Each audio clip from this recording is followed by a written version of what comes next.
So good afternoon. Thank you all very much for joining us this afternoon as part of GDC.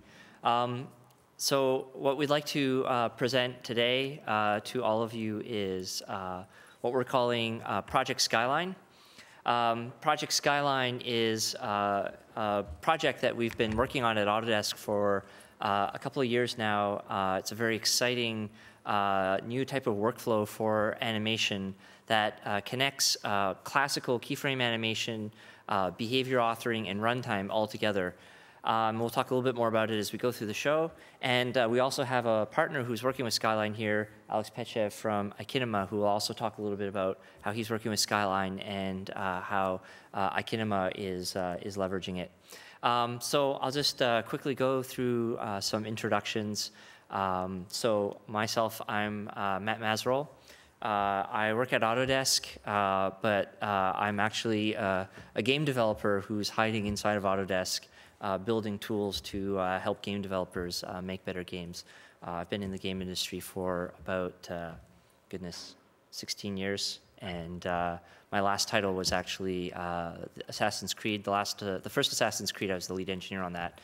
And I've come to Autodesk because I really think there's a fantastic opportunity to build better tools for game developers across the board.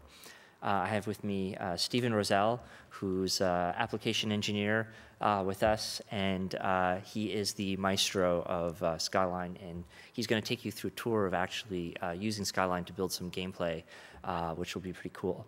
And Alex Pechev from Ikinema, who's a partner who's working with us, leveraging Skyline technology, and he's going to present Ikinema in the context of Skyline and some of the cool stuff that happens with that. So maybe we can just dive right into things. We're just going to do a couple of slides. They're not going to be very long. I'd like to just first remind all of you to please turn off your phones. It's kind of like one of those movie things. You don't want to be that guy with the beeping cell phone.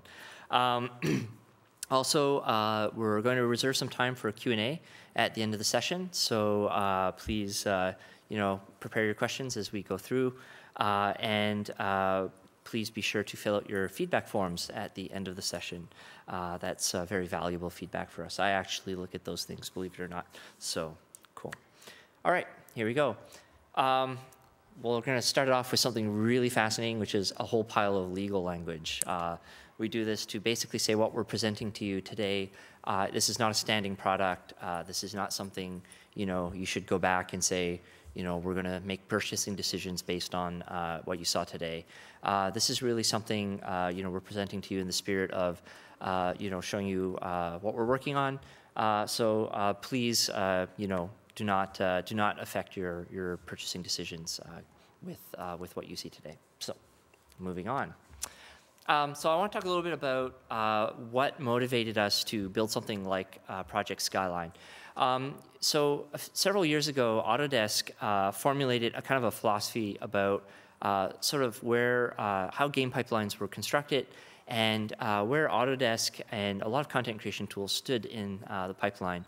We kind of had this realization that there was what we called the tale of two pipelines. Really, there was a pipeline for artists and a pipeline for programmers. And I'm sure many of you, if you're in production, you probably feel that today. Programmers are from Mars and artists are from Venus. Well, one of the big things that Autodesk wanted to do is to understand that other pipeline. We want to understand the pipeline that everyone else lived in: level designers, programmers, behavior programmers, level designers, game designers. So we decided to start building out, some more runtime. So as you can see over the last few years, we've made some acquisitions.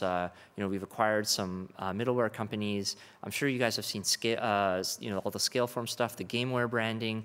This is really a big inflection point for Autodesk, where all of this runtime stuff is really reaching a point of critical mass. But there's actually a much bigger story around that. And the bigger story is, how do you put all this stuff together into joining it all with content creation tools? And the spearhead of that is Project Skyline. And Project Skyline is meant to attack this syndrome of what we call the classical game pipeline. So the classical game pipeline, I'm sure you guys have all seen this picture. So, you've got your tool for your artists, and then, they export stuff. And then there's another tool for your game designers, your level designers, and they're assembling a bunch of stuff. And then there's some more magic that happens, and everything ends up in all this code in the runtime that all these programmers have made. And then once it's all in the engine, it all kind of comes together.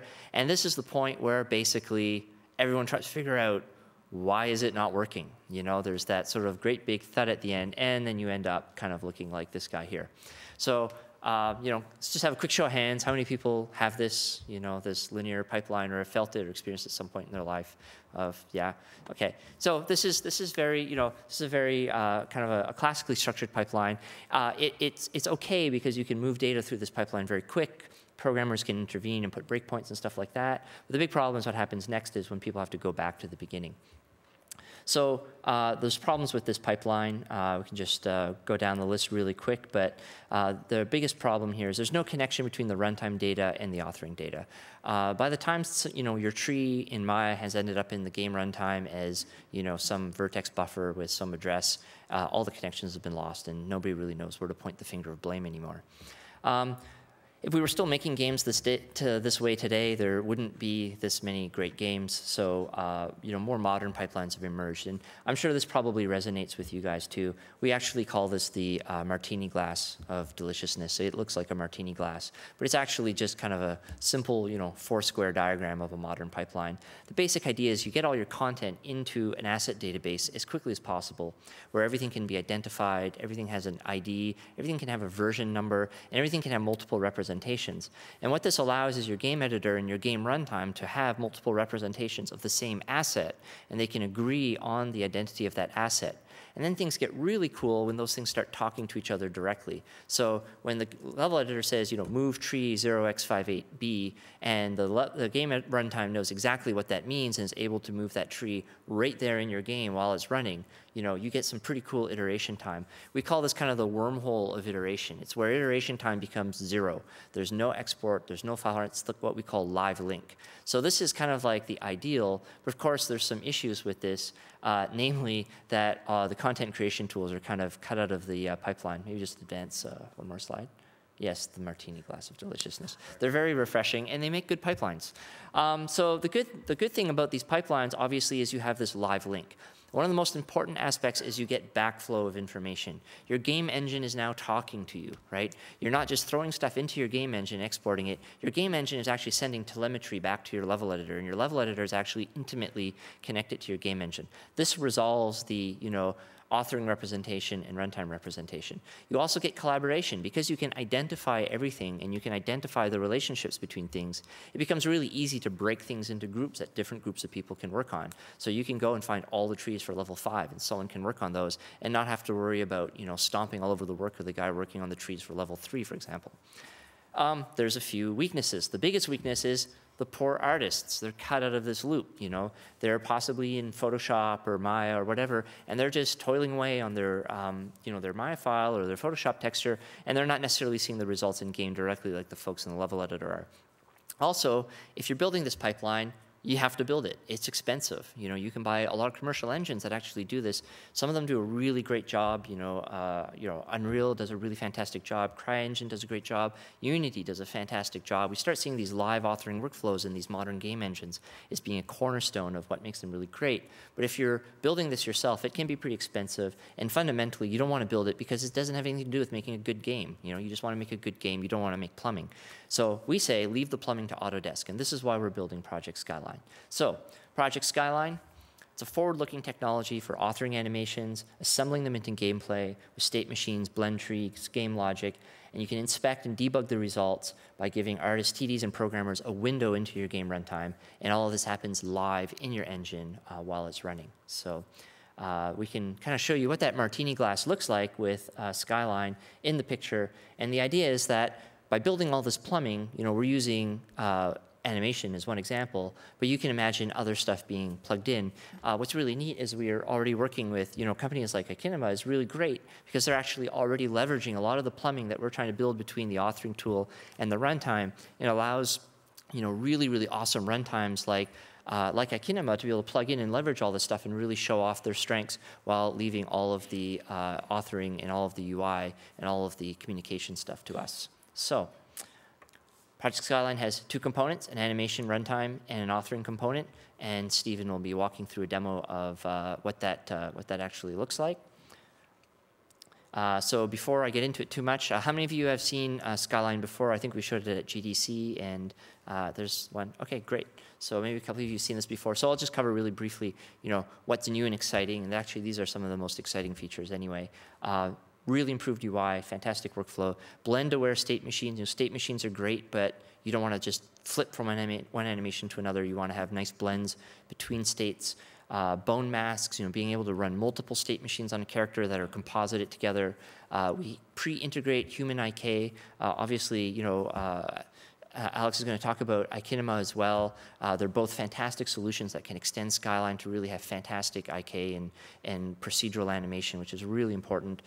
Collaboration versioning, we've worked really hard on that, so multiple people can work on Skyline at once. We have an AI perception blackboard, so your AI has a way of communicating with the game with Skyline by posting the information it needs, so Skyline can go and retrieve it and actually use that in a blend graph. And we also have really cool debugging facilities like game camera synchronization, so you can use all the Maya camera tools to control your game runtime's camera and vice versa. So we'll show a little bit of that too.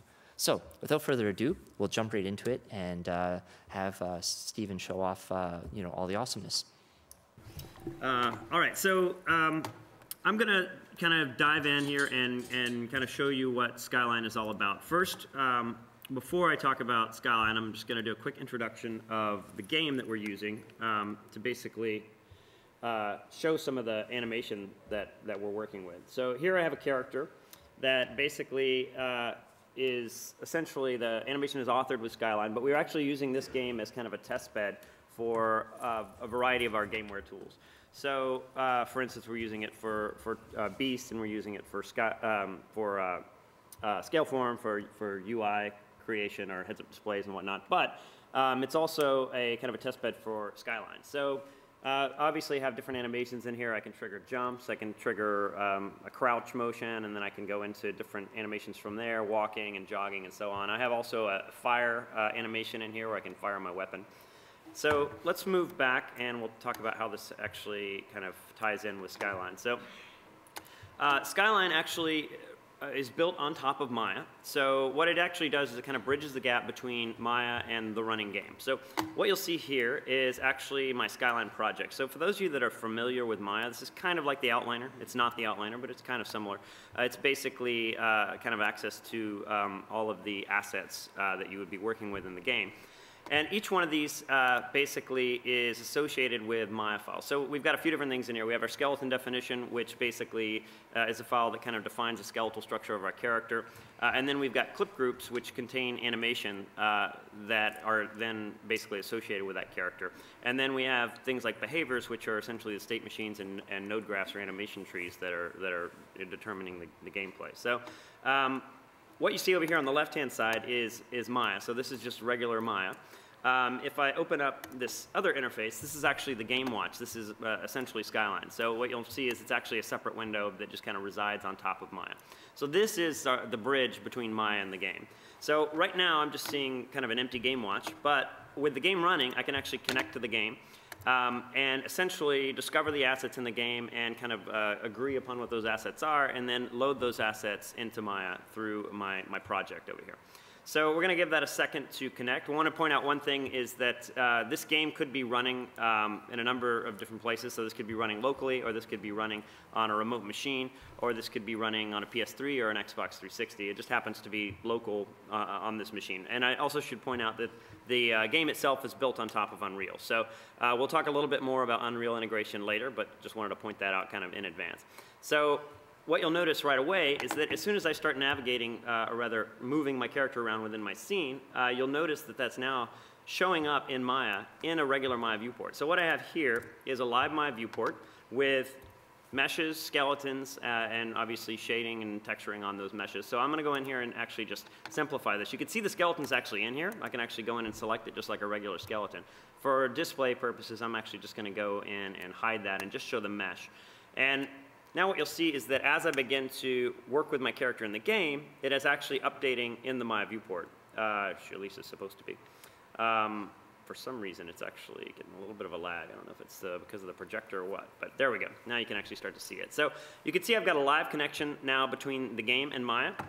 I can also switch over to a game control, a game camera control or a Maya camera control. So before I was actually running around the game and that was driving the Maya camera. I can also switch to a Maya camera and then I can actually go in and I can use my regular selection and framing tools and then use my camera controls in Maya to have that update the game. So now you can see I can actually kind of focus in on a specific area of my character. So if I wanted to look at how like the feet are blending between certain clips, I can use the Maya camera to get in there and get a real close look at it.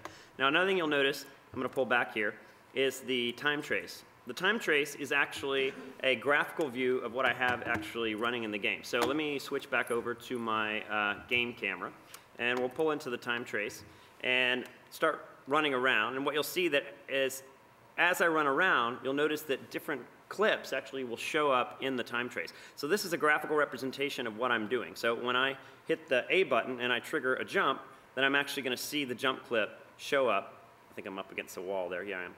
I'm actually going to see the jump clip show up in the time trace. Now the one thing that's really cool about this is that I can actually go in here and I can pause this. So before I had a live running game, I was actually driving it myself. I'm going to pause it, and now I can actually go into the time trace and I can scrub through the time trace and I can see the history of my gameplay. So I can go in here and I can actually take a look at what that looks like when I jump. I can stop it right there, then I can go in and use Maya's camera to actually frame in on the character and get a really close look at a very specific point in time and actually freeze that. Now I can also go in here and I can dive in and I could actually open the clip from here. I'm not going to do that right now just for time's sake, but I wanted to point out a couple of things. From the top down, what I'm actually seeing is a couple of things. I'm seeing the state machine at the top, and then I'm seeing a couple of state machines blended on top of that base state machine, and then I'm seeing things like markers. For instance, these little tick marks here are actually markers that tell me where my character's feet are hitting the ground. Then I can use that in the game to actually get better blending, say, for instance, between a jog and a run so that the feet blend correctly. Or I could use it to trigger something completely unrelated, like an audio clip or like a sound effect or like a particle effect or something like that. So that data could be used in the game for different purposes. Now, and then all the other stuff here are the clips themselves. So before I go into too much detail there, let's pull back. And actually, I'm going to unpause the game, make it live again. And we're going to go into the node editor. And so this is where all the action happens, basically. This is where I build what we're actually seeing running in the game. So let's frame in here to the node editor. I've got to make it nice and big so you guys can see what's going on. But basically what we have here is kind of the highest level view of my node structure. This is actually the state machines. And the state machines basically are doing different things. So I have a body state machine, which is kind of my base animation. So that's actually controlling the general locomotion of my character. Is he running? Is he jogging? Is he jumping? Whatever. And then I also have a, I keep getting stuck behind that box. I also have a weapon state machine on top of that. So when I fire my weapon, you'll notice that it overrides the upper body animation. So if I point out here and actually do that, you can see a little bit better. So there you'll see the upper body animation is being affected by the weapon state machine. And then blended on top of that, I have a third state machine, the reaction state machine, which is actually an overlay on top of all this so that if I get hit by enemy fire, as I'm running and as I'm firing, it'll also blend a little bit of reaction on top of all that. So then if I dive in at a slightly lower level, if I go into a specific state machine, you can actually see what's going on here. This state machine is my body state machine where I'm doing my basic locomotion, and you'll see that it defaults to an idle. But from an idle, I could then go, for instance, to a jog. From a jog, I could then go to a run, and from a run, I can go to a fall, which would lead me to a land, which would ultimately lead me back to my idle. So these are all the various states with connections between them, and then there are conditions on those connections that determine exactly how the transition happens, when it happens, and how it happens, and based on what event it might happen. So I can go even further. If I dive in, for instance, to a specific state, I can actually start to take a look at the node structure of that state, and this is actually the animation tree. So, for instance, for a jog, I have a jog forward, I have a jog right, and I have a jog left, which ultimately get blended kind of downstream, and then a few other nodes are applied here. I'm not going to go into all the details of the node structure here, but ultimately that goes to the output of that particular state. So let's pull back here a little bit, and we'll talk about actually creating some of this stuff from scratch. So before I do that, I'm going to let Matthew just talk kind of generally and conceptually about what we're showing here before I get into the details. So. Yeah. So for those of you who've kind of seen this sort of node editor workflow for the first time, this is something that is present in a few Autodesk tools like Softimage. Ice has a node editor, Maya has a node editor. What's very special about this one is that there's a technology underneath this which we call Amino. Amino is actually a technology that compiles these graphs down into a runtime-ready format. So all these really complex graphs that Stephen is showing can be simplified into compounds and compounds of compounds. But underneath it all is this really, really intricate web of all these commands that bind to your game engine that do things like animation or different effects. For example, in the case of Ikinema, we bind nodes to Ikinema's runtime, and just by creating wrappers, you can call into those runtime systems. And Amino, the Amino compiler, actually compiles all this down to a highly parallelized structure where we can actually run multiple branches of the state machine at the same time. So if we know we're going to composite an upper body state machine and a chute state machine, we can actually composite those on two separate threads, and when they actually blend together, that's where we actually can sort of merge those two threads together. So there's a lot of research that we've put in terms of performance with this visual computing system, and we're pretty excited about the possibilities that this gives in order to decouple programmers from technical artists so that programmers can concentrate on exposing functionality and artists and technical artists can concentrate on how to assemble it, and they don't have to worry about intricate weaving it into the way the game will actually do its threading. So I'll let Stephen go in, and as he's doing edits, you'll see everything propagates instantly to the game runtime. So. Okay, so yeah, let's do something from scratch here. So basically, I'm trying to get myself into a position where I've got some room to work with. I don't want to fall off the ledge accidentally, which I've done before. So right now, you can see that I have my full state machine, or my various state machines affecting my character. But let's say I want to start from scratch. So the first thing I would do is to create a state, or rather, state machine. So I'm going to go in here and create an empty state machine, and we're just going to name this something like simple state machine. There we go. I'm going to dive into this. So every state machine has to have at least one state, generally a lot more than that, but at least one state. So I'm going to add a state, and this is going to be my basic idle state. So this is where I'm starting, basically. So I'm going to go in and just quickly rename this idle state, just so I know what it is. And then the state itself has to have something in it. So the most basic thing that I could have in here would be just an empty clip. And an empty clip is essentially the skeleton definition, so that it basically essentially puts it into T-pose, which would have been defined on the Maya side. So I'm just putting this on here just so you can see what's happening. So the empty clip is going to feed into the output of that state. So obviously, I would generally have a lot more stuff going on in here, a lot of blending and various math nodes associated with it. But for now, we're going to keep it simple. And now I'm going to go up to the highest level, and I'm going to take my simple state machine, and I'm going to feed that into my game. So now what it's going to do is it's going to recompile. So it's a little hard to see, but there's a little visual indicator letting me know it's recompiling.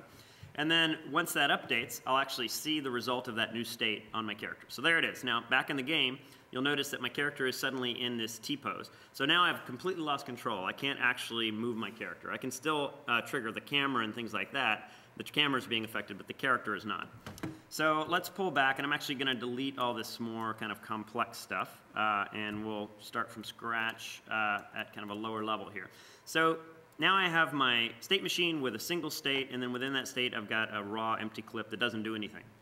So the next step would be to actually put some animation in here. So I'm going to go back to Maya, and this is where we're going to actually bring in some animation. So as I said in the beginning, there's something called a skeleton definition, which is basically defining the skeletal structure of your character. And then associated with that, we have various clips, which actually essentially contain the animation. So we've got different categories here. For instance, under locomotion, I've got a bunch of different idle and jog and run clips. So if I were doing this from scratch, I could either open the original skeleton file and animate that directly, or I could build a rig on top of it, or I can go in and use something like HIK. But for now, I'm actually going to use something that's already been created for time's sake. So I'm going to create a new clip within the locomotion group, and we're going to call this my idle new. And instead of starting from scratch, I'm going to actually use a Maya file that has been animated. So we'll go in here, and I'll bring in my idle alternate file. So what that's going to do is that's actually going to load the Maya file that contains this animation. And then another thing that I would have had to have done in advance of this is basically create the clip and apply some basic clip information. For instance, where does the animation start? Where does the animation end? We also have something called bone masks, which allow you to filter out different body parts, for instance. We're not going to do that right now. I'll actually show an example later. And disregard the fact that he's completely discombobulated. That's actually because the solvers in the rig haven't kicked in yet. But once they do, he'll go back into his normal state. So there we go. So now if I were to go back and play this animation, you'll see that I just basically get a very, very simple idle here. Getting a little bit of lag, so we'll give that a second to update. But it hasn't actually been sent to the game. So I've created a clip. It's now accessible to the game, but it's not actually running in the game. All right. Need more power. I don't know if you have anything to say while this is actually loading. Yeah, sure. I mean, we can talk a little bit about all that clip management is, yeah, so we've got all this nice clip library. This is all stuff if you're into games, you're into animation. We organize things into clip groups. You can have variation. So, you know, if you have different types of, let's say, damage levels or tall characters, short characters, you can apply the same state machine to characters that have different animation banks as long as their animation banks match up in name. So we've organized everything in a way that's very obvious to game developers. Okay, so we're good to go here. So what I've done is I've brought in my file. The clip was already set up, so I've basically, again, defined kind of the endpoints and outpoints of the clip. And now that's available to Skyline. So if you'll look over here in the project, now I've got a new clip that is the idle new. So now I want to basically go back to Skyline. I'm actually going to pause the animation here, or go back to the game watch, I should say. And I'm going to bring that in. So I'm going to bring in my idle new, and I'm going to just drop that in as my clip, and then I'm going to feed that into the output over here. And you'll see that that immediately updates in the game. So now my idle is a very simple kind of crouching idle, and that's about it. I don't really have anything else. So I still can't trigger any other animation. So let's make this a little bit more complex and add another state and then transition into that state. So I'll go in here and I'll just add a state, and we'll just call this my jump state. So again, if I needed to, I could go back and create animation from scratch. I've actually already created this in advance, so I'm going to bring in a clip that has already been created that basically will do an idle, a jump from the idle, and then it'll basically draw the weapon just so we can show some of the blending.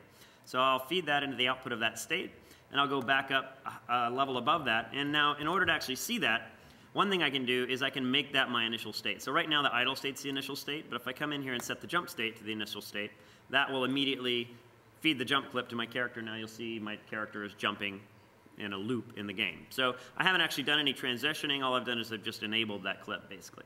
So what I really want to do is actually transition from the idle to the jump. So I'll set the idle back to my initial state. Again, you'll see it update in the game. And now I'll just create a quick connection. Now watch what happens. As soon as I do that, it immediately transitions from the idle to the jump. So it's just immediately gone into that next state because I haven't actually told it how and when and I haven't defined basically the condition essentially.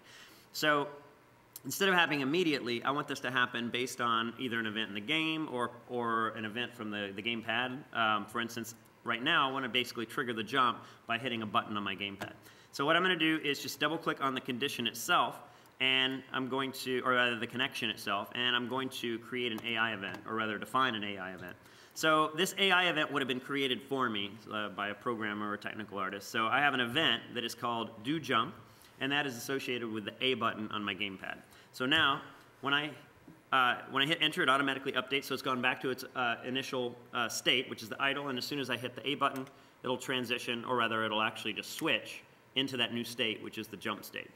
So what you'll notice is that when I do that, if I reset that initial state, it'll actually just immediately pop. So it just goes right into that state, but I haven't actually defined any kind of blending. I haven't actually determined when it's going to happen. It just automatically goes. So now I want to take it a step further, and I want to actually add some blending. So blending can be done in a number of ways. So one thing I can do is I can do a simple crossfade transition. And a crossfade is basically just going to do a straight blend, essentially. I could also do something called a sync crossfade, which would allow me, like I mentioned earlier, to do a crossfade based, for instance, on footsteps. So if I'm jogging to running, I can actually blend based on where those footsteps are so that I don't get some weird, like, stutter step in the blend. But what I'm going to actually do here is just set my, whoops, we'll talk about that in a second. So I'm going to set my crossfade transition, and then I want to go in and actually determine how much time that I want that transition to take. So I'm actually going to set it to about 0.2 seconds.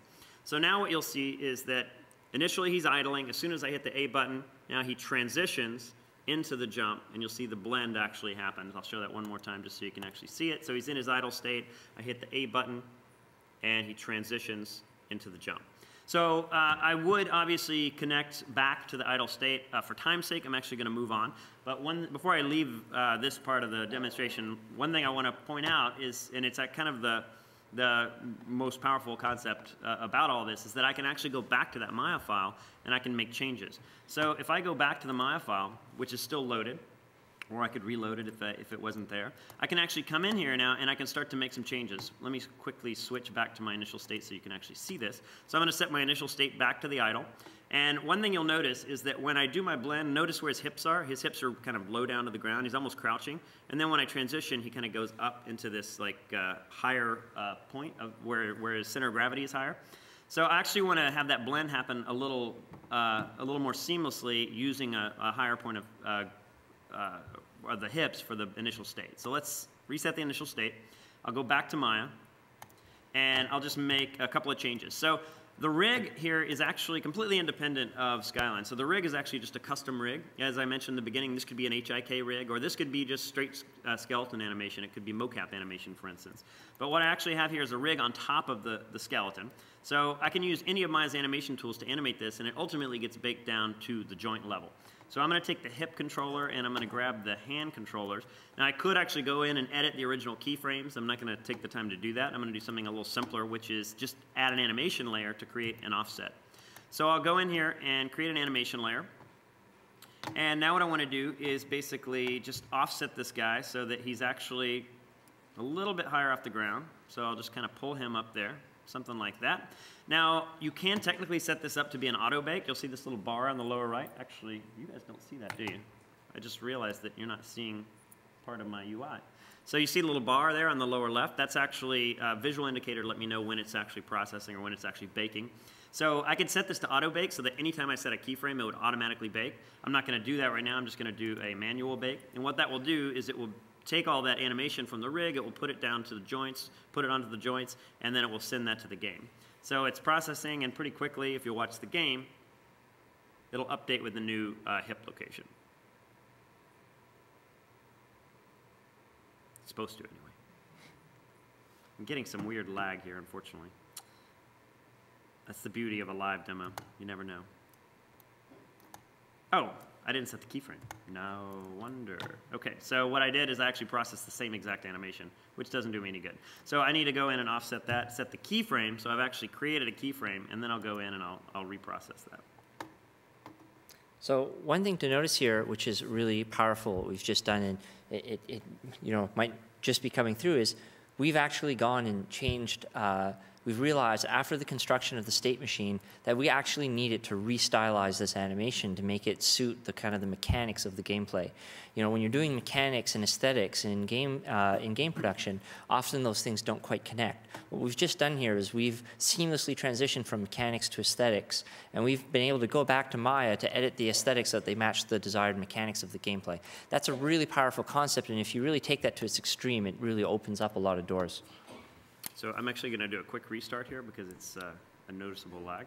Sure. Is it going to be faster if you plug in? What's that? It'd be faster if you plug in your computer? What do you mean? The CPU. Oh, is that? That's why. Oh my God, no wonder. More power. Why didn't you tell me before? I don't know. Okay, I knew something wasn't right.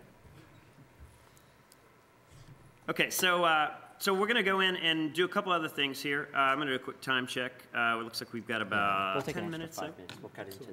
Yeah. Okay, so what I want to do is actually go in and dive in a little bit deeper to one of the animation trees and talk about kind of some lower level type editing. So we're going to bring our project back up here.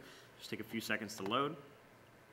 One thing to point out that I actually didn't point out in the beginning, so this is a happy accident, is that we have revision control, so we've integrated Perforce. I'm not actually using it right now, but it is integrated and we could be using it. So let's go back to the game watch, and I'll just connect to the new game. I'll just talk about the collaboration aspect while Steven's setting up.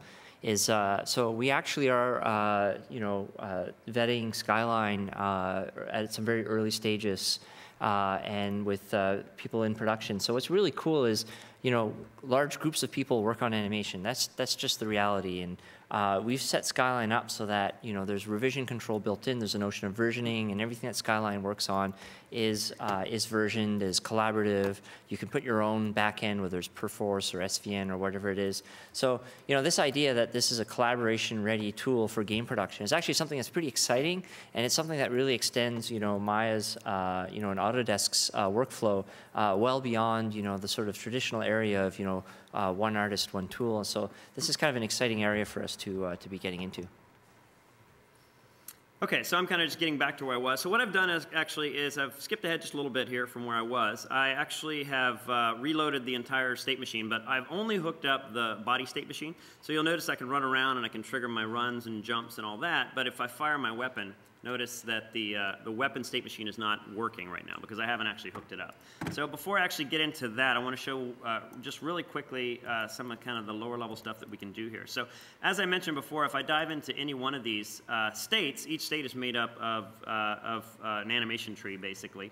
But I can also create node structures for the conditions themselves. So for instance, right now I have a fall to land. If I dive in and I take a look at that, the fall to land condition basically for that transition is actually a node structure. And if I dive in a little lower, you can actually see that I've got a kind of a hierarchical structure here. So I've got compounds that have been created. I'll show you how we created the compound that basically contain other node structures. And what's actually happening here is that when I jump, he goes from a jump to a fall to a land, and right now, it's just basically doing an idle to a jump to a land, but he may jump off of a two-story building, or he may jump off of a box or something. So the distance that he falls is going to be different depending on where he jumps from. So what's actually happening here, instead of doing a straight transition, is it's actually checking his velocity based on his location, and it's actually doing a raycast to figure out how far away he is from the ground. And based on that distance, we're going to trigger the transition at a certain distance from the ground, which could be variable. It could be different depending on where I am in the game. So one thing I want to show here is that I can actually take something like this complex node structure, and I can make a compound out of it. So if I take this, and again, this is nested too, so I have compounds within compounds. I'm going to create a compound, and we're just going to rename this just something simple. Just call it my compound. And what I'm going to do also is I'm going to expose some values from within this node structure. So what you'll notice here is I have a less than here that is hardwired. So this is actually basically related to the distance from the ground. So basically, it's actually more time. So it's basically 0.15 seconds from the ground. So it figures out how far away it is and what time is related to that, essentially. So what I can do is I can take that value and I can expose that as a port, essentially, and I can call this something specific. So let's just say time. So now what I can actually do is save all that out as a reusable compound. So you'll see here I've exposed time. Now my artist or an artist can go in and use that and just connect right into it. So I'm actually going to export this compound. We'll just keep the same name. What that will do is that will put that in my node library. So you'll see the node library over here. This is actually made up of a combination of things. So I could have something as simple as an if condition, which basically just does a simple comparison and then spits out a result. That's kind of a low-level node, but I also have compounds within this. So I can actually just get rid of the compound I had before, and I can bring that back at any point. So I have something called my compound. I can drag that in and reuse it as many times as I need to. And another thing I can do is I can actually define this as a condition. So if I just say I want to tag this as a condition, what that means is I can reuse it as a condition on a connection between states. So I've basically exposed it as a condition. So if I go back up to the higher level state machine, what you'll see here is I can actually break this connection, and now I have no way of getting from fall to land. So when I do that, it's obviously going to recompile. I'll run around here a little bit, and now when I come back in to jump, he's going to jump, and then he's going to fall, but he's not going to land because he doesn't know how to land. So this is where I would go in and rebuild the connection. Again, if I just make the connection, then it's going to automatically just jump immediately, or rather go immediately from fall to land. So I want to actually have that transition happen based on that condition that complex condition that I created earlier. Because I defined it as a condition, I can now just load that directly. So I can load my compound now as a condition that contains that complex node structure, and I have a value there. You see the time value exposed, so I can say now I want that to happen 0.2 seconds from when he hits the ground. So it goes in and it does that kind of calculation, figures out how far away he is from the ground, and then it does the transition based on that distance or time.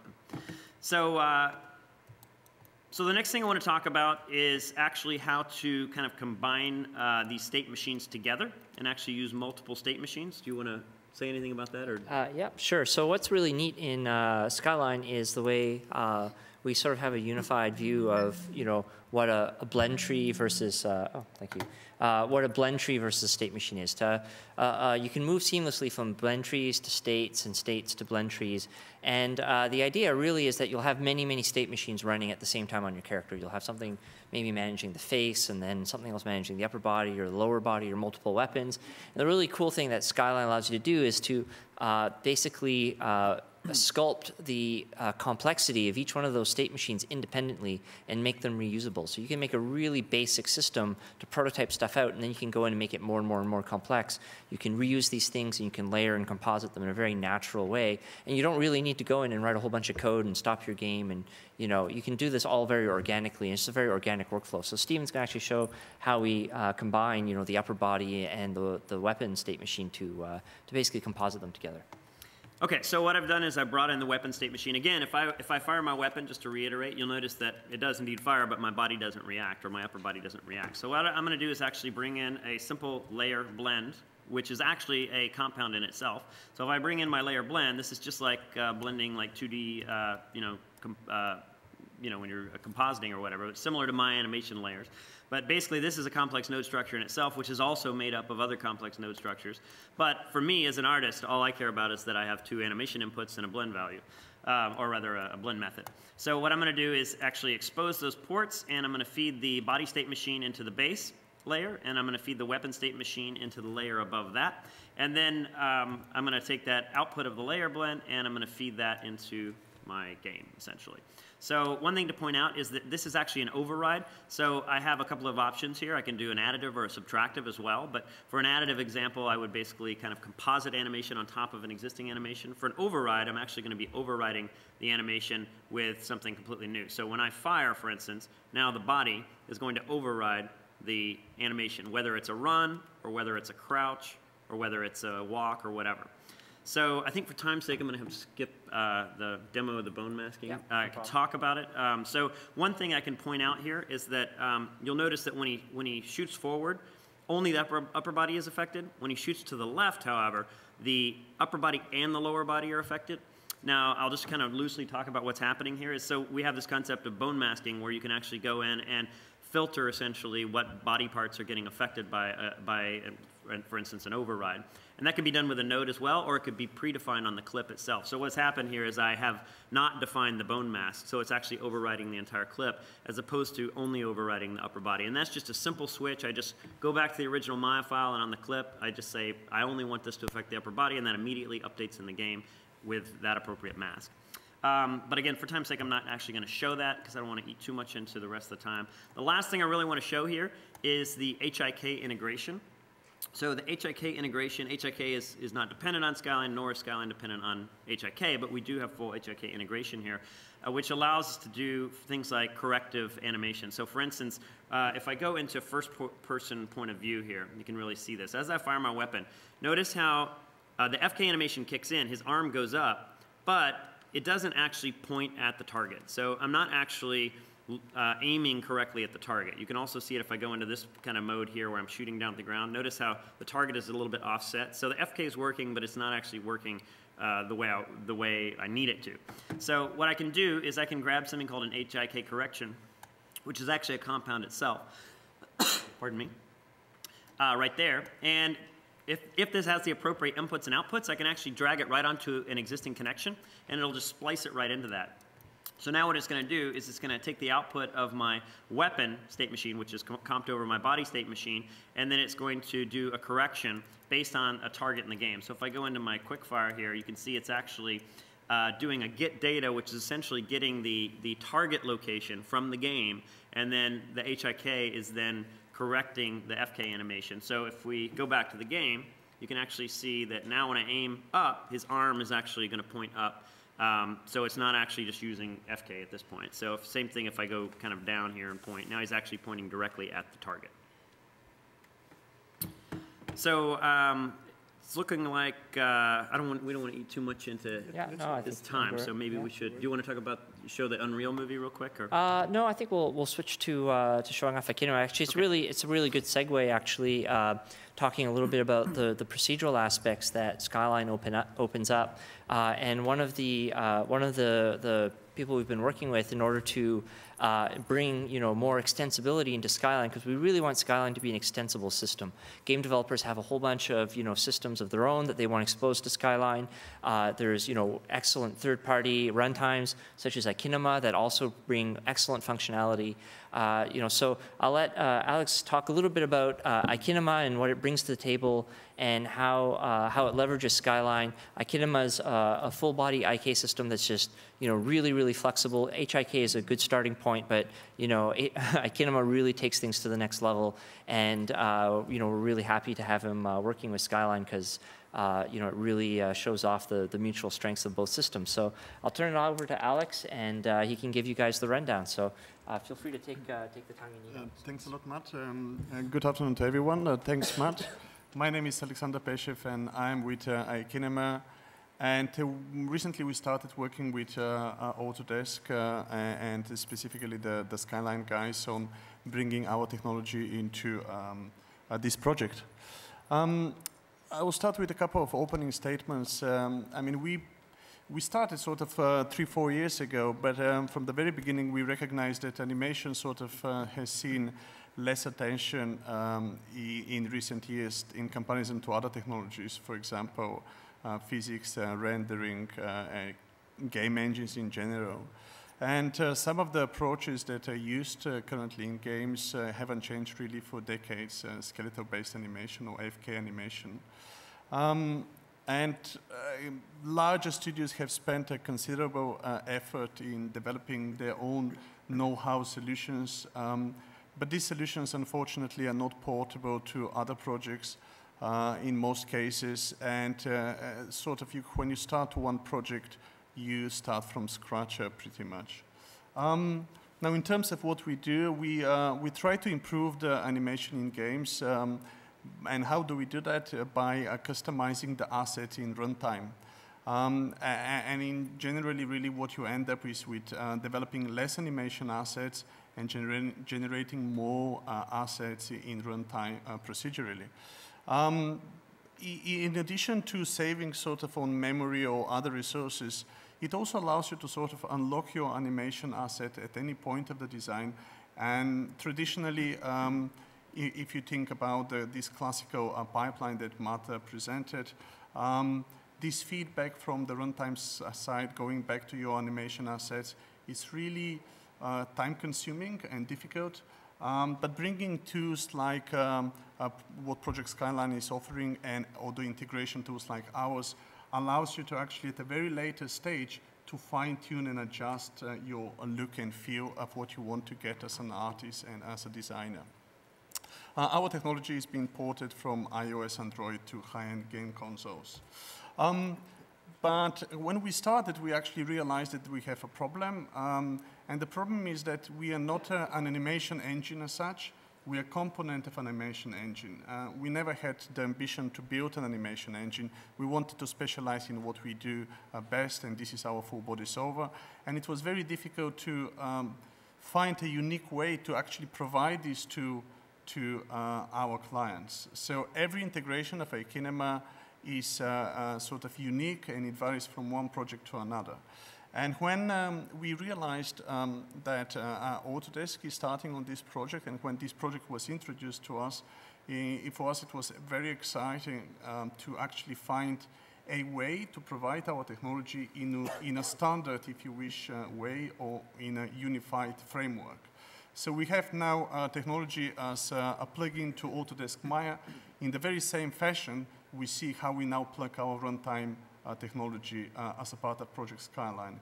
So there are two components. One component is our Maya plugin, which takes a part of the offline authoring stuff. And then we have a runtime component, which is now embedded and wrapped in the game. But what is interesting is that now you can start building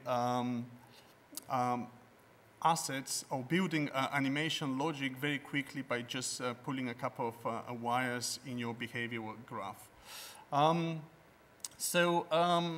Now customization of animation in runtime becomes a routine task. It's just a matter, as you saw just a second ago in the demo, it's just a matter of coming back with those behaviors and tuning those behaviors in the way you want to see them. Complex behaviors, it requires really quickly adjusting those graphs and coming up with exactly the idea. But again, most importantly, you can do this at any time of your design, and you can be the artist who is involved actually in this process. You don't have to be the programmer who actually sits back at the back of the computer and writes C++ code. So the artist, we believe, with this approach is in a full control now in the actual aspect of the design of the game. So if we take an example, iKinema is a node in the system. So you can see this node here. Usually it comes at a sort of final stage in the design where you have the blended pose, pre-blended. And once you get this node produces the pose that you essentially render. So this is a basic look at behavior, which I've included, but this is the final result that you get. This is an integration done in runtime based on our node in Project Skyline. It's running in a different engine, Fire engine from Sony, but essentially it's the same idea. You have two characters. It's an idle animation, but on top of that you have some look at behavior that you just programmed with a couple of nodes linked together. I will show you some other examples what you can do, and we are slowly porting some of our tools or API, if you wish, to Project Skyline. You have here a retargeting with stretch in this particular example on the legs.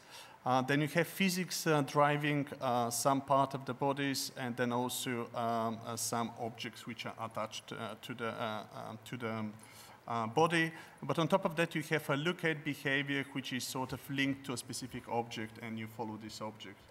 Some other examples where you have a point at examples. You have a full body response. This is the original keyframed animation that you start with. This is retargeted to that character. In runtime, you adjust look at behavior and pointing behavior toward this object. Something interesting that we have as a technology is adding forces to any bones. So you can actually customize in terms of posing the response on the body by specifying a force that acts on any part of the skeleton. So there is a force which is linked to this green ball, which hits the character at a particular part of the body, and this corresponds to modifying the pose procedurally. And you can tune the direction and so on. Again, this is part of this graph, so you can add this and link even with physics environments to determine direction of force and magnitude of the force.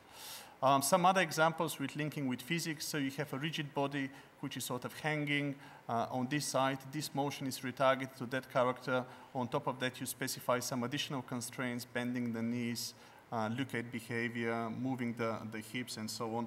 Again, quite quickly, this can be designed using behavior and in the graph node. And you can do this on quite many characters. It's not time consuming, so a CPU quite effective. So in this example, you drive for around 100, actually over 100 characters in real time. I mean, with this, I would like to conclude and thank you for giving me the opportunity to sort of comment on Project Skyline. And again, the message that I'm trying to emphasize is that for third-party developers that specialize in one specific tool, it's quite interesting, the opportunity to become a part of unified framework and provide this tool to everyone to actually start using. Thank you, and thank you, Alex. Those demos are really cool, and I think, you know, what really strikes me is just how something as powerful as iKinema can become even more powerful when you have that ability to fine-tune and get those kind of really complex and natural behaviors in real time. it just really brings out that expressivity. And I think those demos just looked really natural. And you know, seeing something procedural that generates something really natural with a node-based type of interface with instant feedback is pretty much, you know, for me on my projects, it would have been a dream come true. So congratulations. I think that was a great demo. So Stephen, maybe we can switch back to the PowerPoint. And I'll just conclude with my corny ending. So, oh, no worries. There we go. That was the demo. That was before we put, there we are. So obviously some of you would like to know next steps. We'll jump into the questions in a second. So we're presently, Project Skyline is just that it's a project. We are working, you know, with some customers on a very early basis. But you know, we're at very early stages. I'd like to invite you, you know, if you're in production or you're interested by this kind of thing, if you're looking at retooling your pipeline for next gen, you know, we're looking for partners. You know, I'm sure we'd be interested, and Alex would be interested as well. So please, you know, come talk to us. So anytime you want, we'll give you a business card and have a chat. And just go to the last slide. You know, talk about Ikidama. You know, best of both worlds. Very happy to be working with third parties. And finally, to conclude, Sven says thank you, and I say thank you, and we'd be glad to take your questions. So I know we were kind of short on time, but we'll do what we can. All right, thank you.